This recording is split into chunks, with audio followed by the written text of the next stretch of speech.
ሰላም ጤና ይስጥልን የተወደዳችሁ የመሃል ሚዲያ አድማጭ ተመልካቾቻችን እንደምንላችኋል። ለዛሬ ለተአርብ ወደ እናንተ እንዲደርሱ ያዘጋጀናቸውን የቀን መረጃዎቻችንን ይዘንላችሁ ቀርበናል። በቅድሚያም ዋና ዋናዎቹን በማሻገር እንጀምራለን። 62 የህወሓት ታጣቂዎች ወደ ነፃ መሬት መውረዳቸው ተሰማ። የአማራ ህዝብ ስቃይ እንዲራዘም የማይፈልጉ ታጣቂዎች እጅ መስጠታቸውን ቀጥለዋል። በመቀሌ ከተማ በሙሰኛ አመራሮች ላይ እርምጃ መወሰድ መጀመሩ ተነገረ። በዓለም አቀፍ ደረጃ ከሉዓላዊነት ጋር ተያይዞ ለሚፈጠሩ የተገማችና ውስብስብ ነገሮች ለመቆጣጠር ያለው ብቸኛው ዕድል መማርና ክህሎትን ማጎልበት መሆኑን ጠቅላይ ሚኒስትር ዶክተር አብይ አህመድ ተናገሩ። ሩሲያና ዩክሬን ወደ ሰላም ስምምነት ከደረሱ በኋላ ሰላም አስከባሪ ኃይል ወደ ዩክሬን ይላካል መባሉ ሞስኮን ማስቆጣቱ ታወቀ። ቀደም ብለን ያደረስናቸው አበይት ርዕሰ ነጥቦቻችን ናቸው። እነዚህን ጨምሮ ሌሎች ቀሪ መረጃዎችን ይዘንላችሁ ቀርበናል። አብራችሁን ከቆያችሁ የምታደምጧቸው ይሆናል። ከመሸጋገሪያ በኋላ እንመለሳለን። በቀዳሚነት ወደ ያዝነው መረጃችን አለፍ። 62 የህወሓት ታጣቂዎች ወደ ነፃ መሬት መውረዳቸው ተሰማ። አሁንም ድረስ በርካታ ቁጥር ያለው የህወሓት ታጣቂ የጽንፈኛውን አመራር ትክክለኛ ማንነት ተረድቶ ወደ ነፃ መሬት እየወረደና ለትግራይ ሰላም ጸር የሆነውን ስብስብ ለመታገል እየቆረጠ ነው። በዚህም መሰረት ከአርሚ 35 21 ታጣቂዎች፣ ከአርሚ 6 18 ተዋጊዎች፣ ከአርሚ 22 14 ተዋጊዎች በድምሩ 62 የቀድሞ የህወሓት ታጣቂዎች የቡድኑን በደልና ጥፋት በመቃወም ወደ ሀራ መሬቱ ኃይል መቀላቀሉ ታውቋል።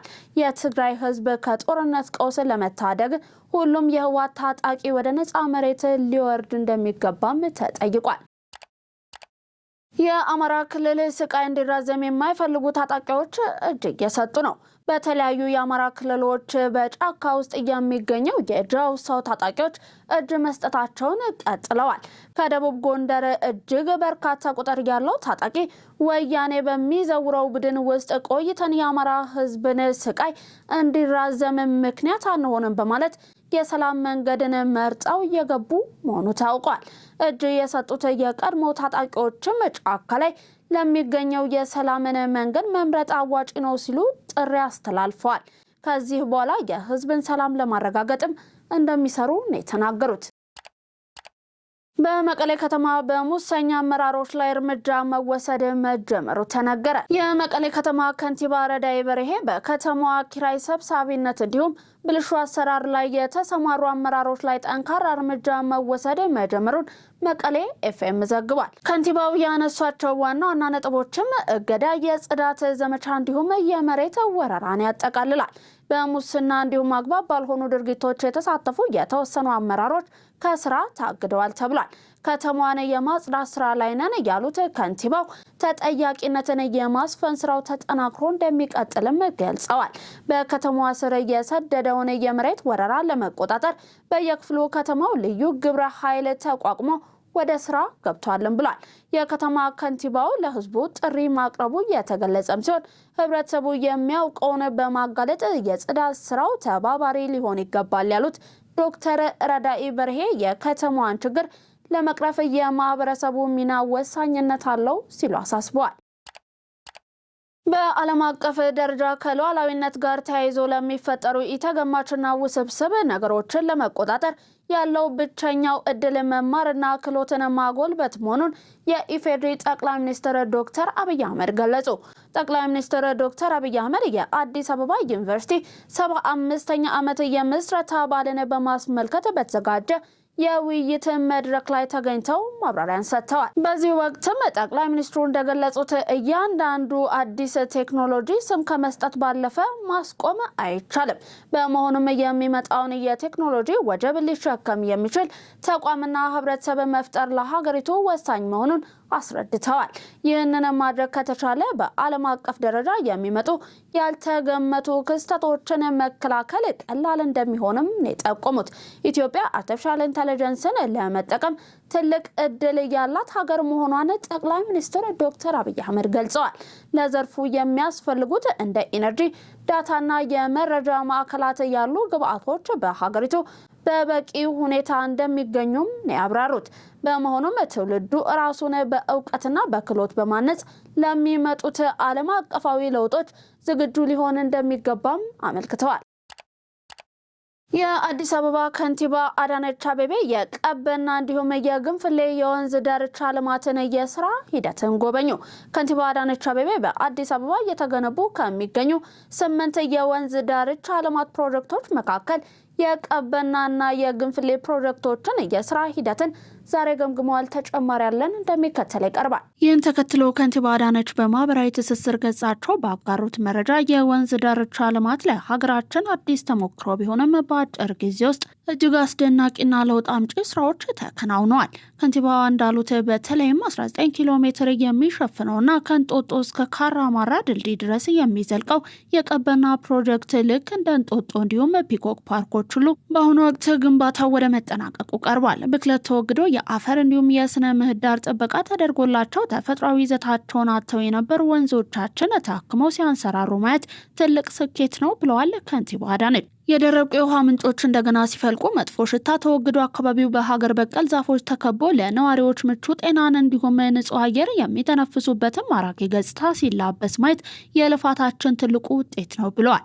በዚህም የከተማችንን ዘላቂ ልማት የሚያረጋግጡ የውሃ ግድቦች፣ በርካታ ድልድዮች፣ ቼክ ዳሞች፣ ዘመናዊ የእግረኛ እንዲሁም የብስክሌት መንገዶች፣ የስፖርት ማዘውተሪያዎች፣ የልጆች መጫወቻዎች፣ ካፌና ሬስቶራንቶች እንዲሁም ሰፋፊ የመኪና ማቆሚያዎች ተገንብተዋል።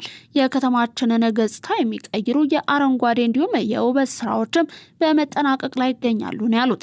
ልማቱ በአሁኑ ወቅት ለሪል ስቴትና ለሆቴል አልሚዎች እጅግ አዋጭ የኢንቨስትመንት አካባቢን ፈጥሯል ያሉት ከንቲባዋ እውቀትና ገንዘብ ያላቸው ባለሀብቶች በዚህ ልዩ የልማት እድል ላይ እንደ ወትሮ በንቃት እንዲሳተፉም ጥሪ አቅርበዋል።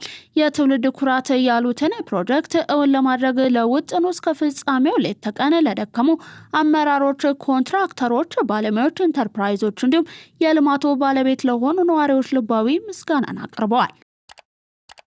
ከዋናው ግሪድ የኤሌክትሪክ ኃይል ተደራሽ ማድረግ ባልተቻለባቸው አካባቢዎች በተለያዩ አማራጭ መንገዶች ኃይል ለማቅረብ መታቀዱን የኢትዮጵያ ኤሌክትሪክ ኃይል አስታወቀ። በጉባ በተካሄደው የስለ ኢትዮጵያ የውይይት መድረክ ላይ የተገኙት የኢትዮጵያ ኤሌክትሪክ ኃይል ዋና ስራ አስፈጻሚ ኢንጂነር አሸብር ባልቻ እንደገለጹት የሀገሪቱን የኃይል ተደራሽነትን ለማረጋገጥ የሚያስችል የብሔራዊ ኤሌክትሪፊኬሽን እቅድ ጥናት እየተካሄደ ይገኛል። ይህ ጥናት አሁን ላይ ያለውን የኃይል አቅርቦትን ሁኔታ ነው ወደፊት መከናወን ያለባቸውን ዝርዝር ተግባራትን እየያዘ ሲሆን በቅርቡ ለሕዝቡ ይፋ እንደሚደረግ ኢንጂነር አሸብር አስረድተዋል። ኢትዮጵያ ሰፊ ሀገር ከመሆኗ አኳያ ሁሉንም አካባቢዎች ከዋናው ግሪድ በሚስብ መስመር ተደራሽ ማድረግ አስቸጋሪ መሆኑን ዋና ስራ አስፈጻሚው ጠቁመዋል። በመሆኑም ግሪዱ በማይደርስባቸው አካባቢዎች የፀሐይ ኃይልን ጨምሮ በሌሎች አማራጮች ኃይል ለማቅረብ መታቀዱን ዋና ስራ አስፈጻሚው ገልጸዋል። የፀሐይ ኃይል ፕሮጀክቶችን በግል አልሚዎች ለማስገባት ጥረት ሲደረግ ቢቆይም እስካሁን ወደ ትግበራ አለመግባታቸውን አስታውሰዋል። አሁን ላይ ግን ለግንባታ ዝግጁ የሆኑ ፕሮጀክቶች መኖራቸው በቅርቡ ወደ ስራ እንደሚገቡ አብራርተዋል። በድሬዳዋ በተመሳሳይ ቁልፍ ስርቆት ሲፈጽሙ የነበሩ ከ150 በላይ ግለሰቦች በቁጥጥር ስር ዋሉ። ተጨማሪውን ይዘናል፣ ተመልክተን እንመለስ። በድሬዳዋ የወንጀል አፈጻጸም ስልታቸውን በመቀየር የመኖሪያ ቤቶችንና የተሽከርካሪ አካላትን ሲሰርቁ የነበሩ ከ150 በላይ ተጠርጣሪዎች በፖሊስ ቁጥጥር ስር መዋላቸው ተገልጿል። ተጠርጣሪዎቹ ቀደም ሲል ይፈጸም የነበረውን የሌሊት ስርቆትና ጣራይ መቅደድ ዘዴ በመተው አዲስ ስልት በመጠቀም ላይ ተሰማርተው እንደነበር የድሬዳዋ ፖሊስ አስታውቋል። የድሬዳዋ ከተማ ፖሊስ ጠቅላይ መምሪያ የገጽታ ግንባታና ሚዲያ ዲቪዥን ኃላፊ ሳጅን መሐመድ አብደላ እንደገለጹት ተጠርጣሪዎቹ በአካባቢው ያለውን እንቅስቃሴ በማጥናትና በመለየት ሰዎች በሌሉበት ሰዓት ተመሳሳይ ቁልፎችን በመጠቀም ወደ ቤቶች ገብተዋል። በቀንና ሰዎች በሚንቀሳቀሱበት ወቅት ማንም አለመኖሩን በማረጋገጥ የቤት ውስጥ ቁሳቁሶችን የዘረፉት። በተጨማሪም በየመንገዱ የቆሙ ተሽከርካሪዎችን አካላት በመፍታት ስርቆት ፈጽመዋል ተብሏል። ፖሊስ እንደገለጸው ከማህበረሰቡ በደረሰ ጥቆማና በተደረገ ጠንካራ ክትትል ከተጠርጣሪዎች ጋር በርካታ ንብረቶች ተይዟል። ከነዚህም መካከል ለኮሊደር ልማት የተገጠሙ የሶላር ባትሪዎች፣ የቴሌኮም እና የመሰረተ ልማት ንብረቶች፣ ቴሌቪዥኖች እንዲሁም የተለያዩ የቤት መገልገያ ቁሳቁሶች ይገኙበታል። ፖሊስ የተያዙትን ንብረቶች ለባለቤቶቻቸው ለመመለስ ዝግጅት እያደረገ መሆኑንም ገልጿል። በመሆኑም ንብረት የተሰረቀባቸው ግለሰቦች በድሬዳዋ ፖሊስ ጠቅላይ መምሪያ ወንጀል ምርመራ ዘርፍ ቢሮ በአካል በመቅረብና ማስረጃ በማቅረብ ንብረቶቻቸውን መለየትና መረከብ የሚችሉ መሆኑን ጥሪ አቅርቧል። ኢትዮጵያ በህዝቧ የእንግሊዝኛ ቋንቋ ችሎታ ከ123 ሀገራት 65ኛ ደረጃን መያዟ ተነገረ። ኢትዮጵያ በዚህ ደረጃ መጠነኛ የእንግሊዝኛ ቋንቋ ችሎታ ካላቸው ሀገራት ምድብ ውስጥ ተሰልፋለች። የዓለም ሀገራት ህዝቦችን የእንግሊዝኛ ቋንቋ ችሎታ የሚመዝነው ዓለም አቀፍ ተቋም በዘንድሮ ዝርዝሩ ደቡብ አፍሪካ እንዲሁም ዚምባብዌን ከ123ቱ ሀገራት ለሁለቱም 13ኛ ደረጃን በመስጠት ከአፍሪካ ቀዳሚ አድርጓቸዋል። ደቡብ አፍሪካ እንዲሁም ዚምባብዌ ባገኙት ደረጃ በዓለም በጣም ከፍተኛ ከተባለው ምድብ ውስጥ መካተትም ችለዋል። ከኢትዮጵያ የተሻለ ደረጃ ያገኙት ቀሪዎቹ የአፍሪካ ሀገራት ናይጄሪያ፣ ዛምቢያ፣ ጋና እንዲሁም ኡጋንዳ ብቻ ናቸው። ሱዳን 106ኛ ደረጃን ስታገኝ ሶማሊያ 119ኛ ደረጃ ተሰጥቷታል።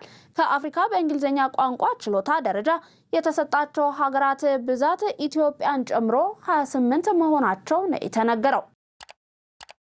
በኦሮሚያ ክልል ምስራቅ ሸዋ ዞን 207 ተፋሳሾችን ማዕከል በማድረግ 119495 ሄክታር መሬት ላይ የተቀናጀ ተፋሰስ ልማት እንደሚከናወን የዞኑ ግብርና ጽሕፈት ቤት አስታወቀ።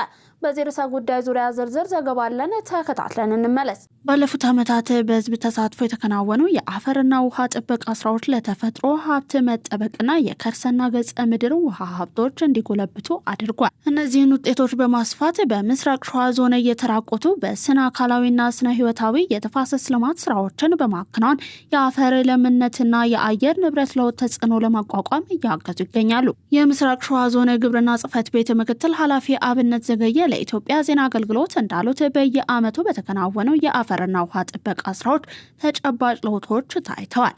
የአፈርና ውሃ ጥበቃ ስራዎች የአፈር ለምነትን በመጠበቅ ምርትና ምርታማነትን ማሳደግና የከርሰ እንዲሁም ገጸ ምድር የውሃ መጠንን መጨመር እንዳስቻሉ ጠቁሟል። በዞኑ ተግባሩን በማስቀጠል በዘንድሮ የተቀናጀ የተፋሰስ ልማት ስራ ከ421 ሺህ በላይ ሰዎች የሚሳተፉበት የተቀናጀ የተፋሰስ ልማት ለማከናወን ዝግጅት መደረጉንም አስታውቀዋል። ዘንድሮም 270 ተፋሰሶችን ማዕከል በማድረግ 119495 ሄክታር መሬት እንደሚለማ ጠቁመው የተጎዱ መሬቶች እንዲያገግሙ ትኩረት መደረጉን ገልጸዋል። ይህም በመሬት መራቆት የሚደርሰውን ጉዳት መቀነስና የመሬት ምርታማነትን ማሳደግ እንደሚያስችልም የተናገሩት እንዲሁም በተፈጥሮና ሰው ሰራሽ የተጎሳቆለ መሬት ከሰውና ከእንስሳት በመከለል መልሶ እንዲያገግም በማድረግ ይሰራል ብለዋል። የዘንድሮውን እቅድ ለማሳካት በየደረጃው በቅንጅት እንደሚሰራ ጠቅሰውም የተቀናጀ የተፋሰስ ልማት ስራው ለ30 ቀናት እንደሚካሄድ ተናግረዋል። በጥምቀት በዓል ላይ ለመታደም ወደ ጎንደር ከተማ የሚመጡ የውጭ ቱሪስቶች የሰሜን ተራሮች ብሔራዊ ፓርክን እንዲጎበኙ ልዩ የጉብኝት ፓኬጅ መዘጋጀቱን የፓርኩ ጽሕፈት ቤት አስታወቀ። ዝርዝር ጥንቅር ይዘናል፣ ተመልክተን ተመልሰን እንገናኛለን። የፓርኩ ጽሕፈት ቤት ተወካይ ኃላፊ ላቀው መልካሙ ለኢትዮጵያ ዜና አገልግሎት እንደገለጹት ብሔራዊ ፓርኩ በኢትዮጵያ ብቻ የሚገኘው ዋሊያ፣ ቀይ ቀበሮ እንዲሁም ጭላዳ ዝንጀሮን ጨምሮ ሌሎች ብርቅዬ የዱር እንስሳትና አዕዋፋት መገኛ ስፍራ በመሆኑ በጎብኚዎች ተመራጭ መሆኑን ገልጸዋል። ይህንን የሀገር ቅርስ ጥምቀትን ምክንያት በማድረግ ለማስጎብኘት መታቀዱን ጠቁሞም የጉብኝት ፓኬጁ ተራራው መውጣት፣ የእግር ጉዞዎች፣ ብርቅዬ የዱር እንስሳት የሚገኙባቸውን ስፍራዎች መጎብኘት እንደሚያካትትም ተናግረዋል። ለቱሪስቶች ማረፊያ የሚያገለግሉ የካምፕና የድንኳን መጠለያ ቦታዎችን፣ የውሃ ተቋማትና ሌሎች ጉዳዮች ላይ በቂ ዝግጅት መደረጉንና ይህም የጎብኚዎችን ቆይታ እንዲያራዝም ገልጸዋል። በአካባቢው በአስጎብኝነትና በመስተንግዶ የተደራጁ ማህበራትን በቱሪስቶች መስተንግዶና አያያዝ ላይ ስልጠና መሰጠቱንም ተናግረዋል። የውጭ ሀገር ጎብኚዎችን ቁጥር ለማሳደግ ዲጂታል ቴክኖሎጂን በመጠቀም በዓለም አቀፍ ደረጃ ፓርኩን የማስተዋወቅ ስራዎች በስፋት መከናወናቸውን ጠቁመዋል። ባለፉት 6 ወራት ፓርኩን እየጎበኙ የውጭ ቱሪስቶች ቁጥር 1400 መድረሱን ጠቁመው ካለፈው ዓመት ተመሳሳይ ወቅት ጋር ሲነጻጸር በ600 እድገት አሳይቷል ብለዋል። የደባርቅ የኢኮ ቱሪዝም ማህበራት ዩኒየን ስራ አስኪያጅ ቄስ ሞገስ አየነው በበኩላቸው የፓርኩ የቱሪስት ፍሰት መጨመር በዩኒየን የታቀፉ አባላት ከቱሪዝም ዘርፉ ተጠቃሚ እንዲሆኑ ማስቻሉን ገልጸዋል። 8000 የሚደርሱ የዩኒየኑ አባላት በቅሎ በማከራየት የጎብኚዎችን ዕቃ በመጫን በማጀብና መንገድ በመምራት ቱሪስቶቹን ለማስተናገድ ዝግጁ መሆናቸውንም አስታውቀዋል። የተወደዳችሁ የመሃል ሚዲያ አድማጭ ተመልካቾቻችን እየተመለከታችሁ የምትገኙት ለዛሬ ዕለት አርብ ወደ እናንተ እንዲደርሱ ያዘጋጀናቸውን የቀነ መሃል ዜናችንን ነው። ከባህር ማዶ ያዝናችሁ አለፍን። ሩሲያና ዩክሬን ወደ ሰላም ስምምነት ከደረሱ በኋላ ሰላም አስከባሪ ኃይል ወደ ዩክሬን ይላካል መባሉ ሞስኮን ማስቆጣቱ ታወቀ።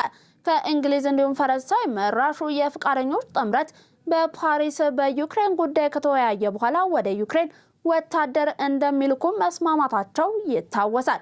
የሩሲያ ባለስልጣናት ግን የፍቃደኞች ጥምረት ውሳኔ የሰላም ጥረቱን የሚያከሽፍ ነው ሲሉ ነቅፈውታል። የትኛውም የውጭ ኃይል ወደ ዩክሬን የሚገባ ከሆነ ቀዳሚ ኢላማ እናደርገዋለን ሲሉም የክሬምሊን ባለስልጣናት ከወዲሁ ያስጠነቀቁ ነው።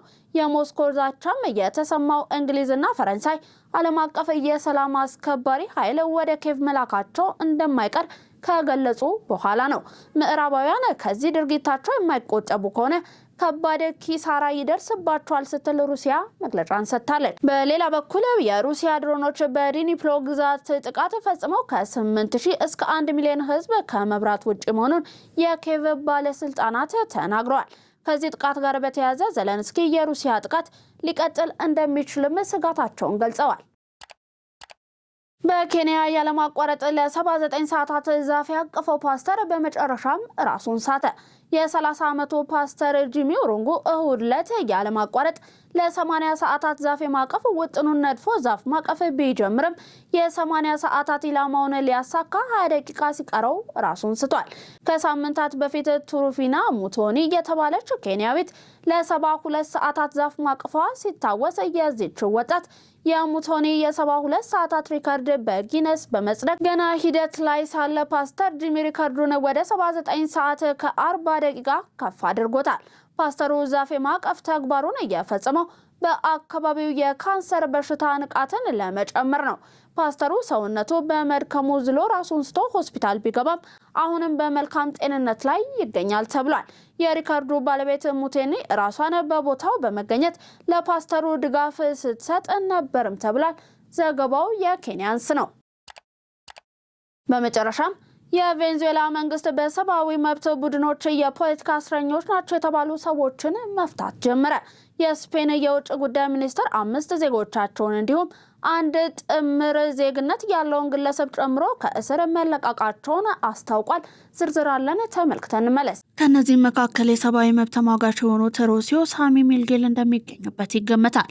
ይህ እርምጃ የተወሰደው አሜሪካ ቅዳሜ ዕለት በዋና ከተማዋ ካራካስ ላይ ድንገተኛ ጥቃት በመፈጸም የሀገሪቱን ፕሬዚዳንት ኒኮላስ ማዱሮና ባለቤታቸውን በቁጥጥር ስር ከዋለች በኋላ ነው። ኒኮላስ ማዱሮን ወደ አሜሪካ ተወስደው በኒውዮርክ የአደንዛዥ እጽና የጦር መሳሪያ ዝውውር ክስ ተመስርቶባቸዋል።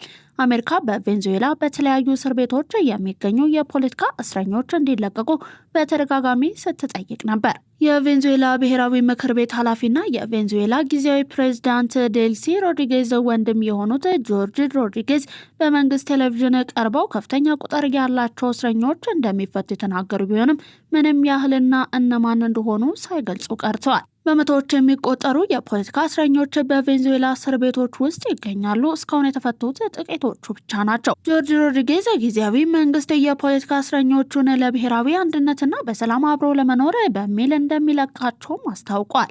በደህንነት በመከላከያ እንዲሁም በቬንዙዌላ ወታደራዊ ዘልፍ ባለሙያ የሆኑት ሳሚ ሚልጌል መፈታታቸው የተረጋገጠ የመጀመሪያው እስረኛ ናቸው። ግለሰቧ በአውሮፓውያኑ የካቲት 2024 በካራካስ አቅራቢያ በሚገኘው የማይኬቲያ አየር ማረፊያ ተይዘው መታሰራቸው ይታወሳል። ማዱሮንን በመተቸት የሚታወቁት ሳሚ ሚልጌል ፕሬዝዳንቱን ለመግደል በተቀናበረ ሴራ ውስጥ ተሳትፈዋል በሚልና በሀገር ክደት በማሴር እንዲሁም በሽብርተኝነት ክስ ተመስርቶባቸው ነበር። አንዳንድ አባላት እንዲሁም መስራቾቹ በእስር ላይ የሚገኙት የቬንዙዌላ የሰብአዊ መብት ድርጅቶች በእስረኞቹ መፈታት ዜና የተሰማውን ደስታ ገልጸዋል። ሐሙስ ምሽት በተለያዩ የኢራን ከተሞች የተቃውሞ ሰልፎች መካሄዳቸው ተከትሎ የኢንተርኔት አገልግሎት መቋረጡን ኔት ብሎክስ ገልጿል። በተለያዩ ከተሞች የሚካሄዱ የተቃውሞ ሰልፎችን ተከትሎ ከቱርክ ኢስታንቡል ወደ ቴህራን የሚደረጉ በረራዎችም ተሰርዘዋል። መንገደኞች አውሮፕላናቸውን በቴህራን የአውሮፕላን ማረፊያ እንዲያርፍ እንዳልተፈቀደላቸው ገልጿል። ወደ ታብሪዝና ኢስቴፋሃን ከተሞች የሚደረጉ በረራዎች በተመሳሳይ መሰረዛቸውም ተሰምቷል።